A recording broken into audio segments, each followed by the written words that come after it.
So these two planets met in space, and one planet said to the other, "Boy, you look sick. What's wrong with you?" To which he replied, "I have Homo sapiens." To which the other said, "Don't worry, it won't last." So we've been talking about all these problems, and you as an individual are saying, well, what can I do? And this is a real dilemma, because you kind of look at it and say, well, it's challenging, but somebody else has to take care of the problem. So what I'd like to do is work mostly on adaptation. So I'm going to give you a very brief introduction, and I tell you a little bit about green water and blue water. You know, academics do all kinds of stupid things. They have black water, brown water, green water, blue water, the whole bloody thing. And then I'll show you something about blue water, and then something about food and water, and then we'll see where we go. So this is actually what we need to do in terms of adaptation. We need to start looking at the exposure, the sensitivity of our system. We have to evaluate the potential impact and come up with an adaptation strategy. And then we have to actually start looking at where should we put our money, because we could put our money in many, many things where we can have no impact whatsoever. So the main thing which you have to worry about is really the infrastructure. So drinking water, wastewater, roads, bridges, electrical grids, stormwater, housing, those are the kind of things you are worried about. And then we need to look at the risk, and what is the risk, and how this will work. So I'm going to introduce you to some horrendographs. What I'm showing you here is the water cycle. And the way we divide the water cycle is in the blue cycle and the green cycle. The blue cycle is simply the rainfall which hits the surface, goes into rivers, lakes, and groundwater. That's what you use, that's what we manage, that's what we're good at. But then it's the rainfall which hits the vegetation and goes into the soil, gets picked up by the plants, and evapotranspires up into the atmosphere. There's about 65% of all the rainfall goes through the green cycle and doesn't go through the blue cycle. And we don't manage the green cycle very well. And so we need to start thinking about how to manage the green cycle. And just to show you, on the upper left-hand side, you see the rainfall, and you can see how this gets distributed. You start off with the precipitation going onto the land, and then it goes into green water for the vegetation, because the soil can hold the water, the plants can put it back up into atmosphere, where the smaller part goes into the lakes and so on, and then we use it in a different way. So what communities need to do is they need to learn about climate change, which we're doing right now. Then you need to identify your priorities. You then need to look at how vulnerable are you, and then develop an adaptation strategy, and then go into actions. So let's go to the green water cycle. And I'm now talking mostly about stormwater. That's really one of the biggest challenges we're facing. And what have we been doing about stormwater management? What's the traditional approach at your property? Get rid of that water as fast as possible. You don't want to have a flooded basement, right? And then what do the people do at the municipality in the roads and parking lots? Pipe it into the stream as fast as possible. And then what we do in the watershed? Well, we worry about the guys upstream. And a big problem we have is we have never ever taken care of the pollution from stormwater management. All the stuff on the road, I look at a lot of parking lots. Have you ever looked where the engine is parked? Nice oil slicks, right? So you get 10 days of no rain, and then rain comes and all this stuff goes directly into streams, creating all kinds of problems. So what we need to do now is something like this. We need to start thinking about retaining the rain in the soil, store it temporarily, and then move it into the stream through a filtering process mimicking nature. Now, you as a house owner have never ever helped the municipality to do stormwater management. You always think, well, that the engineers will take care of that. All you do is build a pipe and things go off. And what we're now saying to you is, at your own property, you're going to have a responsibility to help the municipality to manage your stormwater. And I'll show you how we were going to do that. Then at the municipality level, we still have to deal with roads and parking lots. That's a bit of a different situation, and that's where we have to do things differently as well. And then we go into the watershed, where we have to look at the whole system, and then not only look at the urban impact, but also at the other land use impacts. So this is what you can do at your property. You can keep the rain on the site, detain it, and infiltrate it into the soil by either having green roofs, harvest your roof water, minimizing impervious surface area, have at least 30 centimeters of topsoil before you put in your green lawn, because that holds your water and you don't have to irrigate that often. And you can also have urban trees on your property because they do all kinds of wonderful things. So how does this actually work? So on the left-hand side, I always show you the traditional approach, and on the right-hand side, I show you the innovations. This is La Paz, Bolivia, totally impervious. And so what we're now saying, if every property or wherever possible put in a green roof, this would help you a little bit. However, this is a far more important thing for you to think about. I had a graduate student looking at how much water, domestically treated water, is being used to water lawns in the Okanagan. And it's 48%. So almost half of the water, which we purify at great expenses, is used to water lawns. Total insanity.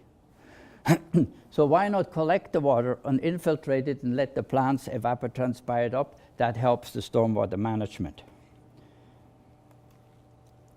I had to go all the way to Bolivia to find something like this in terms of a driveway, because typically what we do on the left-hand side, we want to pave everything. And as soon as you pave it, the water can no longer penetrate. It's going to run off and create more stormwater. Turf is a wonderful thing, right? Everybody likes a green lawn. Well, they discovered in the Okanagan, what is the first thing you do when you build a new house? You remove the topsoil. And then you bring in the bulldozers and you compact everything. And then the people build the house. And what's the very last thing you do before you sell your house? You roll out the turf, about that much soil. If you only have that much soil, you have to irrigate every day. If you have a foot of topsoil, you can reduce your irrigation requirements by 30%. Kelowna now has a bylaw, every new house has to have 30 centimeters of topsoil. Better yet, why not Seriscape? We did another study where we said, well, how much water do these trees actually evapotranspire? If you look at the forest, about a quarter of all the precipitation gets evapotranspired. But urban trees are very different from forests. You go into the forest because it's cool. An urban tree isn't that cool. The wind blows through. Lo and behold, when we started doing this study, up to 55% of the rainfall is actually absorbed and evapotranspired back into the atmosphere. So you should actually plant a tree on your property because, first of all, you should get carbon credit. It absorbs CO2. Secondly, it creates cooler temperatures in the summer. And thirdly, it's a very good impact on reducing your stormwater runoff.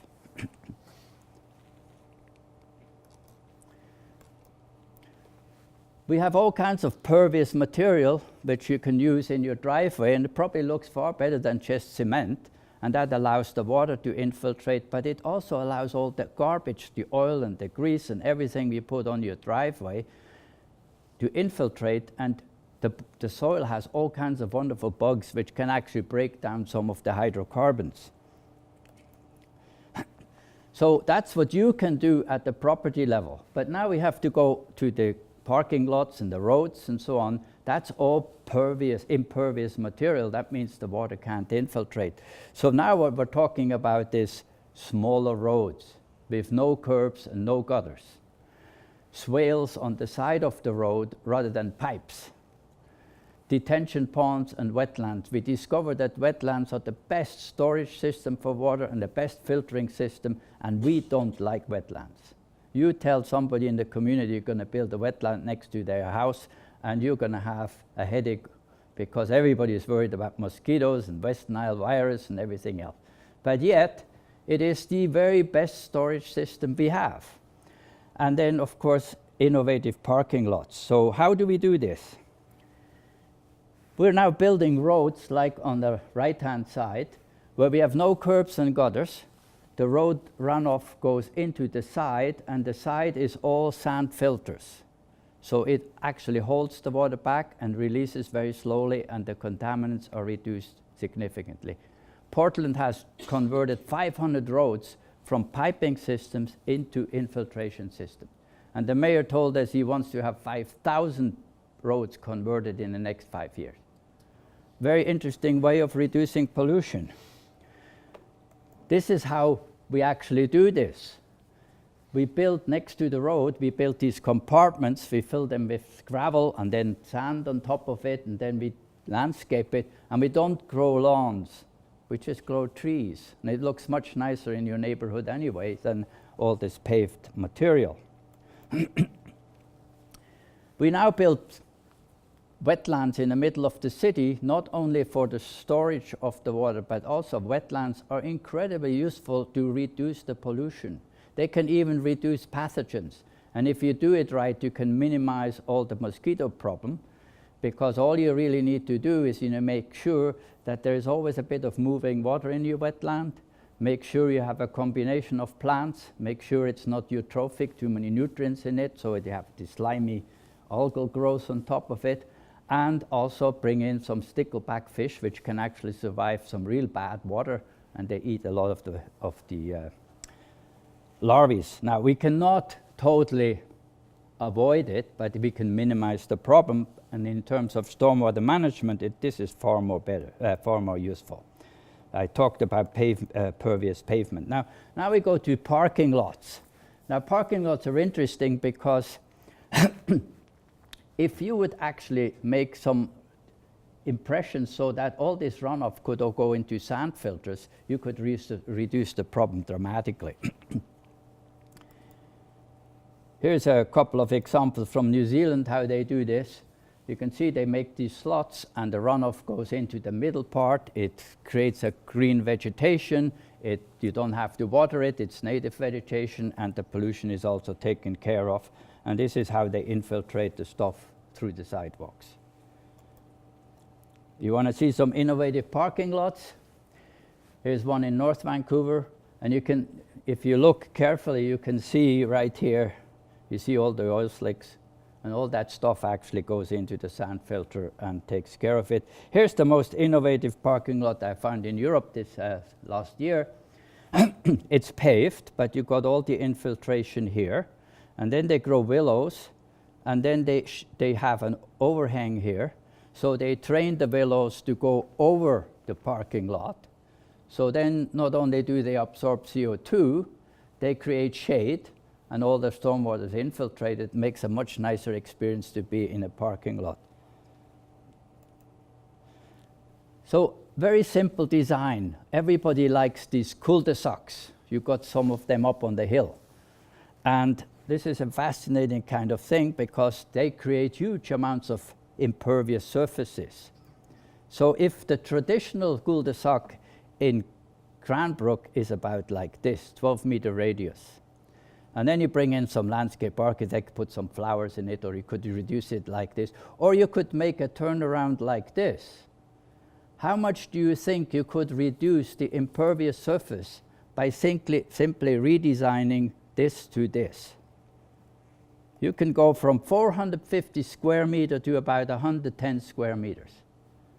And I would argue this is probably very good for you because you have to buck up a bit so you get some exercise. That gets us now to the watershed. And in the watershed now we have to look at the whole system. So what we're now talking about is big buffer zones. The bigger the buffer zone, the more opportunities you have to put all kinds of stuff in the buffer zone, like wetlands, meandering streams, and the whole thing. You can also in the watershed try to diversify the stream rather than channelizing the streams. This is what we have been doing in stormwater management, channelize it so that it goes out faster. And now we're going back and say, let's make a natural stream again. Pervious pavement, land use zoning, flood management. Here are some examples. This is in the Alps here, so you can see first they built this berm up to here, then it got flooded, then they built it up to here, it got flooded again, then they built it up to here, and then you have to ask yourself, well, how much higher am I going to go? And this is in Hawaii. Interesting engineering work. So now we're saying, well, keep a big buffer zone, let the river go and meander its way. The water can then be stored sideways, not just straight down. And this is much, much more useful. So we're talking about new channels. This is an interesting experience I had. We were working on the water supply in Sao Paulo, and you can see the freeway here. And it's a complete channelized highway in the bottom of the watershed. And every time we get a big storm, about 10 times a year, the water comes up and goes onto the freeway. And then you're stuck for at least 24 hours in your car. And lo and behold, about a third of the water is sewage. Very interesting experience. So we're now saying, well, let's make natural systems where actually the water can meander. We now have pervious pavements, where we can actually get the water to penetrate. This is the newest which we're doing now is we used to build all kinds of structures to protect you with dikes. And the dikes were built 20, 40, 50 years ago, and they get old and decrepit like me, and they need to be replaced. And the cost of replacement is huge. So what we're now saying is, why don't we just designate depressional areas in the landscape which have minimal use, like parking lots, golf courses, agricultural areas, and temporarily store the water when we get these really big events and then release it, compensate the owner. That is far cheaper than building all these dikes and maintaining them. Do we do this actually in reality? Last year, the Mississippi had a huge flood, and that's exactly what they did. They breached the dikes, and they let the water go into this agricultural area, and then 3 weeks later, they released it in these two areas, and that allowed them to actually save huge amounts of property damage. And within about 6 months, the farmers were back into business except for a very small area. Now, we tried to do this in Manitoba. You probably remember we had a bit of a flood. And they were going to breach the dike, and they were going to deliberately flood 500 houses. How would you feel if I come and say, okay, we're going to flood your house? You're going to go and say, no way, I'm going to sue you right away. And guess what they did? 24 hours before they did that, they went out with GPS trying to figure out where it's going to go. Why don't we do this beforehand and designate areas where you actually can store that water on a temporary basis?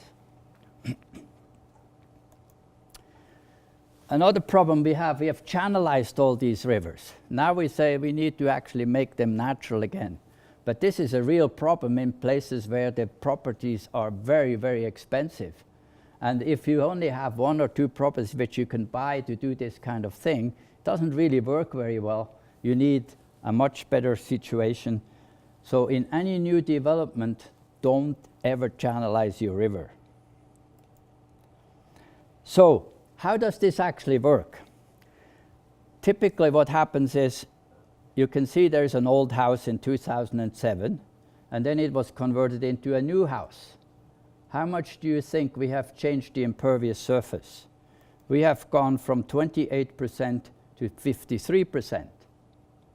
And everybody likes bigger houses for some reason or another. Now, you can't fight it. They're doing this, right?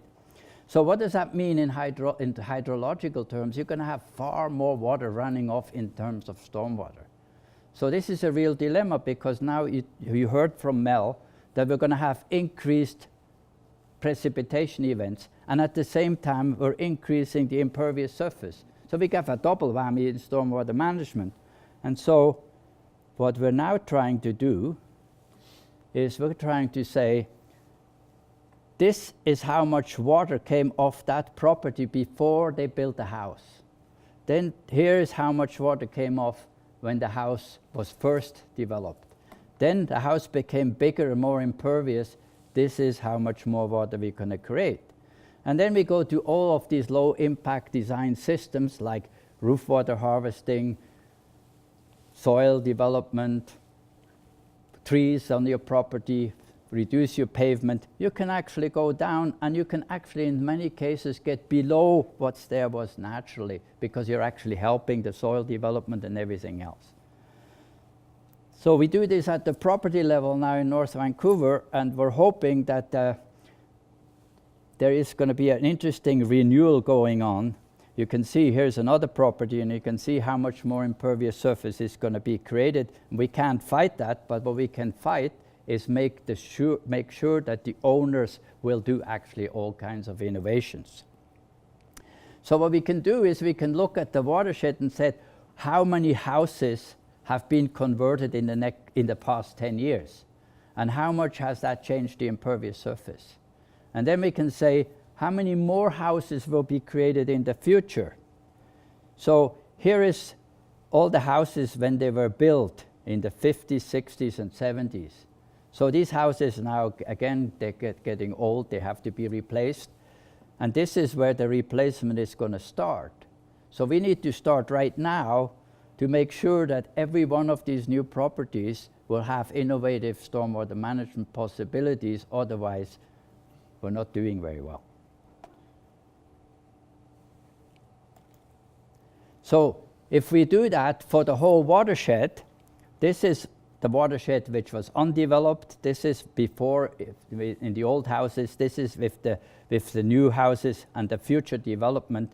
And then many of these low impact designs won't be sufficient. We need a combination of these in order to do that. And we need to do not just the property stuff, but we also need to do the community stuff in the parking lots and in the driveways and all that kind of stuff. And then eventually we can actually get down to lower things. Now the easiest thing for you to start impacting climate change is managing your blue water. Let me show you some of the interesting things which are happening in the Columbia Basin about blue water management. That is the rainfall which hits the lakes, the rivers, and groundwater. Here's the US. On average, the US uses about 590 liters per person per day. Here the Canadians, we use about 340, and we think we're pretty good.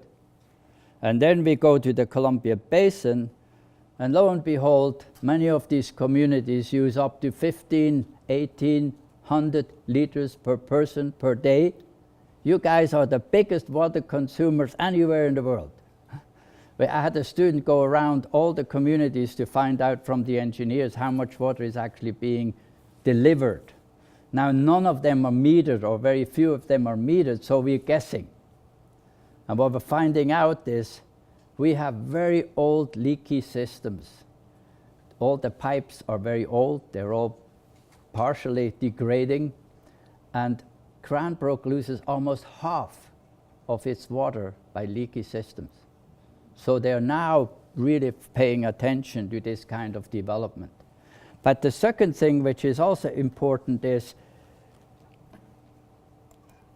how much do we pay for the water? Have you ever looked at, you probably never look at your tax return and figure out how much you pay for your water, right? In Vancouver, we pay about 63 cents for 1,000 liters. 63 cents. And 1,000 liters is 2,000 bottled bottles. And you pay 63 cents for 2,000 bottles. How much do you pay for a bottle? $2.50? This is what you pay in the Columbia Basin. Only Revelstoke is actually paying a halfway decent value. If you look at around the world, Denmark pays up to $7.50 per cubic meter. And in most cases in the Columbia Basin, you pay somewhere between 50 and 70 cents per cubic meter. And if you look at this in terms of the cost of the water and the amount of water used, you can see there's a very good relationship. If you use a lot of water and you don't pay very much, you're down here. And if you jack up the prices, immediately you reduce the amount of water you use. How many people are metered around Canada? BC is one of the worst. You can see 30% of all the communities in BC are metered. And I cannot understand why we don't accept metering. You're metered for everything else, yet everybody doesn't like meters. And we know as soon as you install a meter, you reduce your consumption by at least 40%. Everybody knows that because then you pay attention to it. Here is Everest water from Texas, Yosemite water from the LA municipal supply, glacial and Arctic water sold in Florida. Interesting, right? So, do you know this joker? He sells bottled water from Canada. Have you ever looked at the fine print? Look at what it says in the fine print. It contains 0% fat. Don't you know there's no fat in bottled water? Stupid thing is, bottled water is under health regulations and they have to tell you how much protein and how much fat is in the water, which is total nonsense. What you want to know, the doctor tells you shouldn't have too much sodium, right? So then you're smart and you say, okay, so how much sodium is in this wonderful Dasani water? And you look at the ingredients. The first thing it tells you, it's remineralized water. What does that mean? They membrane filtrate it, and then they add salt to make it taste differently. Every bottled water has a little different salt content in it. And then you read the content, and it says, yes, it does have salt in it, but it doesn't tell you how much. And then you get these chokers, and they tell you 0% sodium, and then sodium bicarbonate added in insignificant amounts. That's on the label, my friends. What you really want to know is how much nitrate is in there. In any river, in a forest where there's little land use, you never get more than 1 or 2 milligrams of nitrate. Between 3 and 10, you know this is impacted by land use, fertilizer, manure, sewage. Above 10 is the health standard. Blue babies can't handle 10 milligrams of nitrate. They don't have the bugs to break down the nitrate. So we have a very nice scale, 1 to 10. 10 is terrible, 1 is excellent, and if you're 4, 5, and 6, you know you're impacted by sewage or fertilizer or something or another. So here are all these gourmet bottled water from France. And if you look at them, some of them have 11 milligrams of nitrate, 6.9, 4.6, and they're telling you this is wonderful stuff, right? We can even go further. They're now selling you volcanic water from Fiji. Have you ever looked at volcanic water? Have you ever looked at what it looks like and how it smells? So we're in a situation where, I'm going to show you a funny thing. They have even gone to the point now where they have installed a gene into the water to make the water smart. You don't think that's possible. They're advertising smart water, right? Here you go. The water with all the answers. That's advertisement of bottled water. And here we spend all this money, we spend all this money for you to provide you with bacterial-free drinking water, and then you don't drink it because you think it's not good. So, how many of you have watched the Olympic Games between the US and Canada, the hockey game, during the Olympics? What has that to do with water?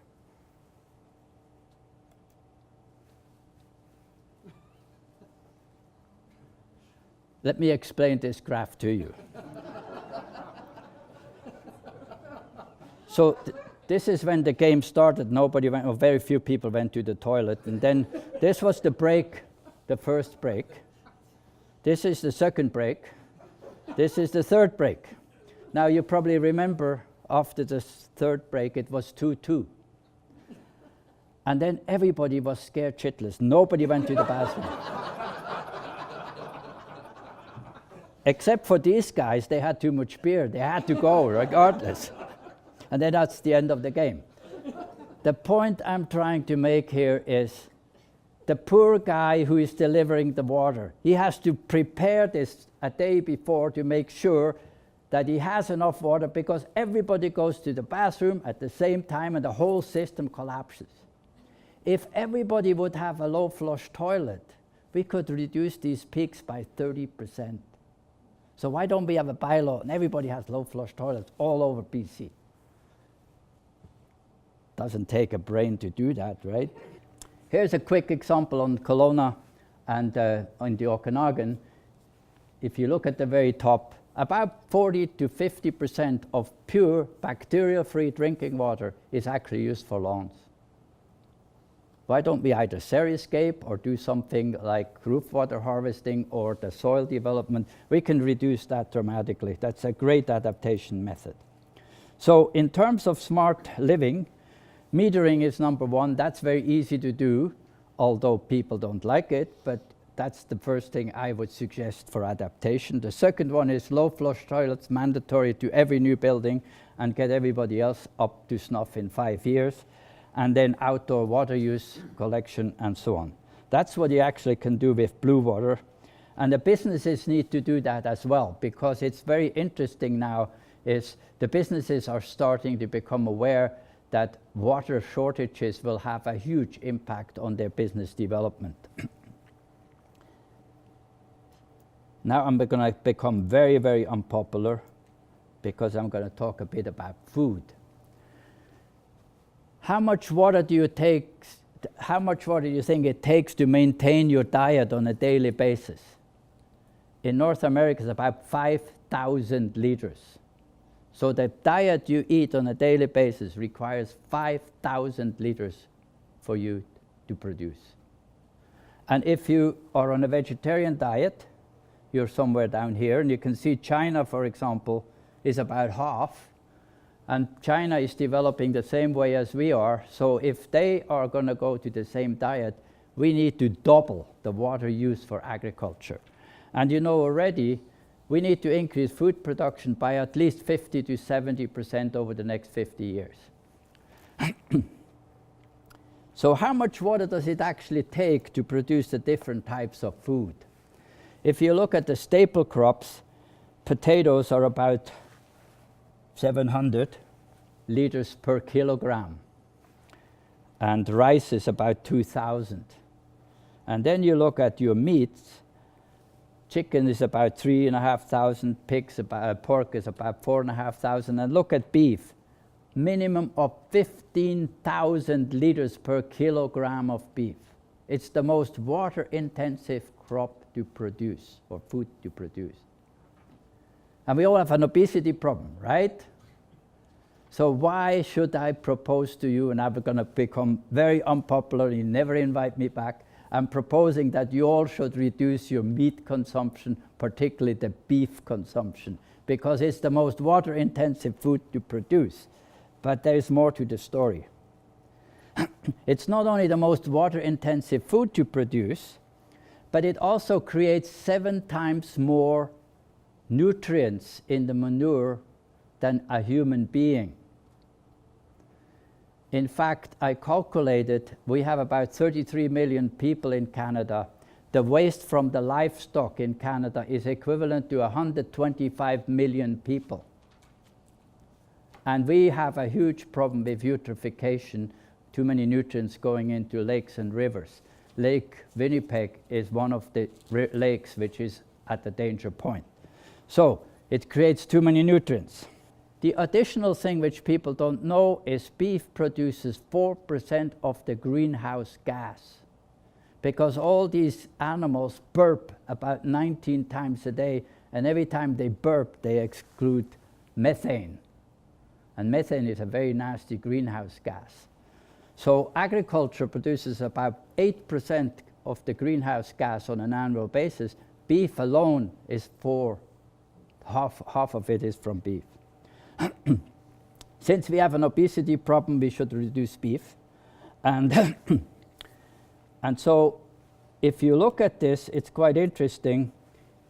Where do we grow this stuff? All the dark areas are where we have the largest beef production in the world. And so the big challenge now for Canada is exporting food. What should we export? If we export beef, we export massive amounts of water which we cannot use for anything else. We also generate a huge amount of greenhouse gas and nutrient problems. And the people who are actually exporting, they make money, but they're not paying for the environmental services. So what I'm arguing is, we pay for the environmental services. Maybe we shouldn't export beef. We should export water-efficient, high-value crops which are needed around the world. And we call this virtual water export, and I have a whole website on it if you're interested. So, in conclusion, here are some of the adaptation strategies which you could actually address. Demand management is very easy because we're such water guzzlers, both in the domestic environment as well as in agriculture. We don't irrigate very efficiently. There we can make huge savings.